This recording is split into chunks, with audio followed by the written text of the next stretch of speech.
6h, 9h, Thomas Schnell. à la une de vos journaux ce matin dans votre revue de presse. Les nuisances sonores dans nos rues. À Tourcoing, je lis dans les colonnes du Parisien aujourd'hui en France que les jeunes empêchent les habitants de la rue des Piats de dormir.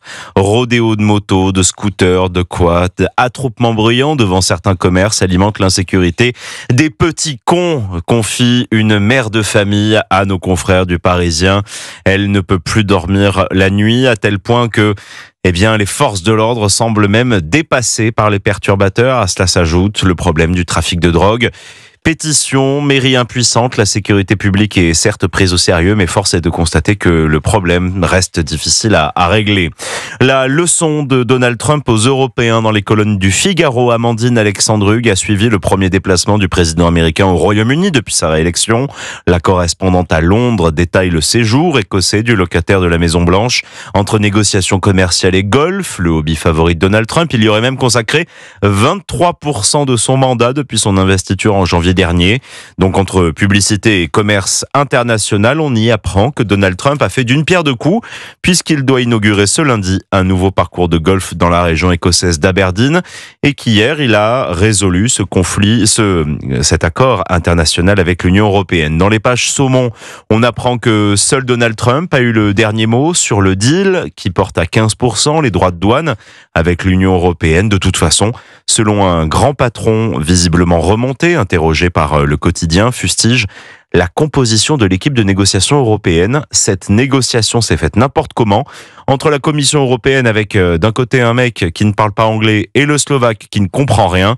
On montre les muscles, c'est Bricorama. Fin de citation. Visiblement, les entreprises sont soulagées d'avoir un accord, mais toute la presse s'accorde à dire que l'Europe ne sort pas vraiment vainqueur de cette séquence, mais pas non plus la tête basse. Une position ferme et musclée, c'était la ligne défendue par Emmanuel Macron face aux négociations avec les États-Unis. Une posture que le président entend aussi tenir sur le dossier palestinien. Seule parmi les pays du G7, la France va donc reconnaître un État palestinien en septembre prochain à New York.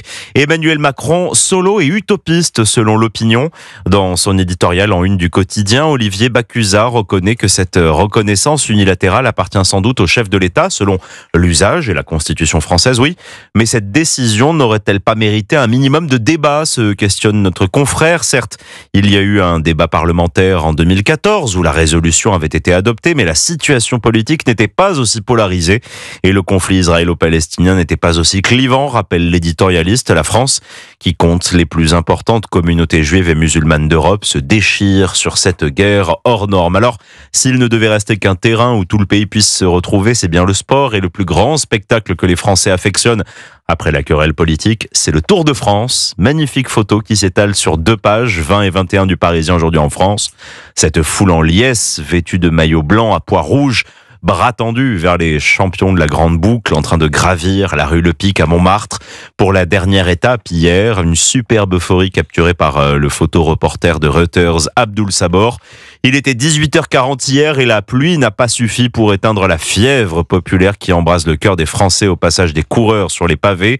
Clin d'œil aux Jeux Olympiques 2024. L'émotion était palpable sur cette photo, celle de voir une compétition unir le pays autour de son propre territoire, et les chiffres parlent d'eux-mêmes.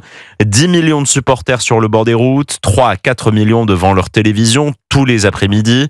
En vérité, la seule façon dont la France se divise est la suivante. Il y a 2 espèces de Français, ceux qui avouent aimer le Tour de France et ceux qui l'aiment sans l'avouer.